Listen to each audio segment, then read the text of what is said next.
Hi dears, welcome back. അപ്പോൾ ഇന്നത്തെ recipe അമൃതം പൊടി വെച്ചിട്ട് സിമ്പിളായിട്ട് ഉണ്ടാക്കിയെടുക്കാൻ പറ്റിയ ഹെൽത്തി ആയിട്ടുള്ളൊരു 4 മണി പലഹാരത്തിൻ്റെയാണ്. അപ്പോൾ അമൃതം പൊടിയൊക്കെ കഴിക്കാത്ത കുട്ടികളുണ്ടെങ്കിൽ ഇതുപോലൊക്കെ ഉണ്ടാക്കി കൊടുക്കുകയാണെങ്കിൽ തീർച്ചയായിട്ടും അവർ കഴിക്കുകയും ചെയ്യും.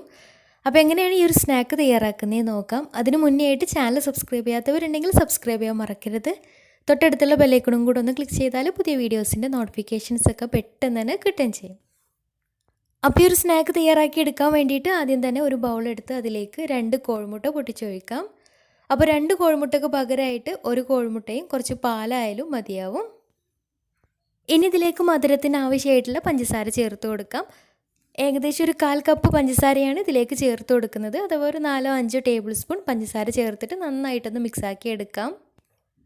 ഇനി ഇതിലേക്ക് നല്ലൊരു ഫ്ലേവറിന് വേണ്ടിയിട്ട് 1/2 ടീസ്പൂൺ ഏലക്കപ്പൊടി കൂടെ ചേർത്തിട്ട് നന്നായിട്ടൊന്ന് മിക്സാക്കി എടുത്തതിന് ശേഷം പിന്നെ ഇതിലേക്ക് ചേർത്ത് കൊടുക്കുന്നത് അമൃതം പൊടിയാണ്. അപ്പോൾ ഞാനിപ്പോൾ ഒരു കപ്പ് അമൃതം പൊടിയാണ് എടുത്തിട്ടുള്ളത്. അപ്പോൾ അത് കുറേശ്ശെയായിട്ട് ചേർത്തിട്ട് നന്നായിട്ടൊന്ന് മിക്സാക്കി എടുക്കാം. അപ്പോൾ ഇത് ചെറിയൊരു കട്ടിയുള്ള മാവായിട്ടാണ് വേണ്ടത്. ഒരുപാട് ലൂസായിട്ട് പോവണ്ട, എന്നാൽ ഭയങ്കര കട്ടിയായിട്ടും പോവണ്ട.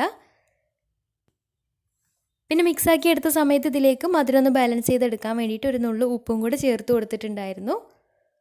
ഇനി നല്ല സോഫ്റ്റായിട്ട് വേണമെന്നുണ്ടെങ്കിൽ ഒരു നുള്ളു ബേക്കിംഗ് സോഡ ഇതിലേക്ക് ചേർത്ത് കൊടുക്കാം. അതുപോലെ തന്നെ കുറച്ച് പാലും ഒന്ന് ലൂസാക്കി എടുക്കാൻ വേണ്ടിയിട്ട് കുറച്ച് പാലും കൂടെ ചേർത്തിട്ടൊന്ന് മിക്സാക്കി എടുക്കുകയും ചെയ്യാം. അപ്പോൾ എല്ലാം കൂടെ നന്നായിട്ട് മിക്സാക്കി എടുത്തതിന് ശേഷം ഇനി ഇതിലേക്ക് കുറച്ച് തേങ്ങ ചിരകിയത് ചേർത്ത് കൊടുക്കാം. ഞാനിപ്പോൾ 2 ടേബിൾ സ്പൂൺ തേങ്ങ ചിരകിയത് ഇതിലേക്ക് ചേർത്ത് കൊടുത്തിട്ടുണ്ട്. അതിൻ്റെ കൂടെ തന്നെ കുറച്ച് കരിഞ്ജീരകം കൂടി ചേർത്ത് കൊടുത്തിട്ടുണ്ട്. ഇടയ്ക്കൊന്ന് കടിക്കുമ്പോൾ നല്ല ടേസ്റ്റിന് വേണ്ടിയിട്ടും കാണാനൊരു ഭംഗിക്ക് വേണ്ടിയിട്ടും കരിഞ്ജീരകത്തിന് പകരം എള്ള് ചേർത്ത് കറുത്ത എള്ളുണ്ടെങ്കിൽ കറുത്ത എള്ള് ചേർത്ത് കൊടുത്താലും മതിയാവും. ഇനി രണ്ടും ഇല്ലെങ്കിലും കുഴപ്പമൊന്നുമില്ല, ചേർത്തിട്ടില്ലെങ്കിലും കുഴപ്പമില്ല. അപ്പോൾ നമ്മുടെ ബാറ്റർ റെഡി ആയിട്ടുണ്ട്. ഇനി ഇതൊന്ന് ഫ്രൈ ചെയ്തെടുക്കണം. അപ്പോൾ അതിന് വേണ്ടിയിട്ട് ഒരു ചീനച്ചട്ടി സ്റ്റൗവിൽ വെച്ചിട്ട് നന്നായിട്ട് ചൂടായിട്ട് വരുമ്പോൾ അതിലേക്ക് ഫ്രൈ ചെയ്യാൻ ആവശ്യമായിട്ടുള്ള ഓയിൽ ഒഴിച്ചു കൊടുക്കാം. ഓയിലും കൂടെ നന്നായിട്ട് ചൂടായിട്ട് വന്നാൽ ഇനി ഇതിലേക്ക് കയ്യിൽ ചെറിയ ബോൾസ് ആക്കിയിട്ട് എണ്ണയിൽ ഇട്ടിട്ടൊന്ന് ഫ്രൈ ചെയ്തെടുക്കാം. പിന്നെ ഈ ഒരു മാവിൽ മുട്ട മാത്രമാകുമ്പോൾ കുറച്ചൊരു ഹാർഡായിട്ടുണ്ട്. അപ്പോൾ കുറച്ചൊരു സോഫ്റ്റായിട്ട് ഉൾഭാഗം നല്ല സോഫ്റ്റായിട്ട് വേണമെന്നുണ്ടെങ്കിൽ കുറച്ച് പാലും അതുപോലെ തന്നെ കുറച്ച് ബേക്കിംഗ് സോഡ കൂടെ ചേർത്തിട്ട് മിക്സാക്കി എടുക്കുകയാണെങ്കിൽ ഉൾഭാഗം നല്ല സോഫ്റ്റായിട്ടുള്ള നല്ല ഒരു സ്നാക്ക് കിട്ടുകയും ചെയ്യും. ഈ രീതിയിലായാലും കുഴപ്പമില്ല, കുറച്ച് ഹാർഡായിട്ട് ഉണ്ടാവുന്നേ ഉള്ളൂ. ഒരുപാട് ഹാർഡായിട്ടല്ല, എന്നാലും ചെറുതായിട്ടൊരു ഹാർഡായിട്ടാണ് ഉണ്ടാവുക.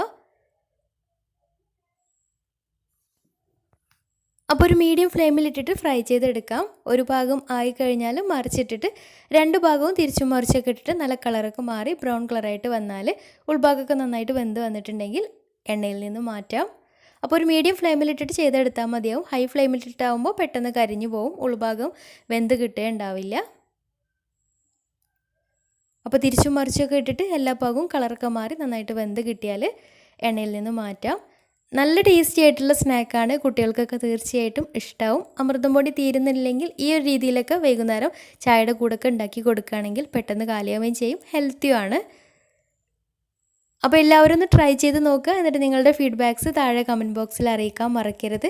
അപ്പോൾ ഇന്നത്തെ വീഡിയോ ഇഷ്ടമായെന്ന് വിചാരിക്കുന്നു. ഇഷ്ടമായെങ്കിൽ ലൈക്ക് ചെയ്യുക, ഫ്രണ്ട്സ് റിലേറ്റീവ്സിനൊക്കെ ഒന്ന് ഷെയർ ചെയ്ത് കൊടുക്കാനും മറക്കരുത്. അപ്പോൾ നല്ല അടിപൊളി വീഡിയോയുമായി വീണ്ടും വരാം. അതുവരെ take care, bye, thank U.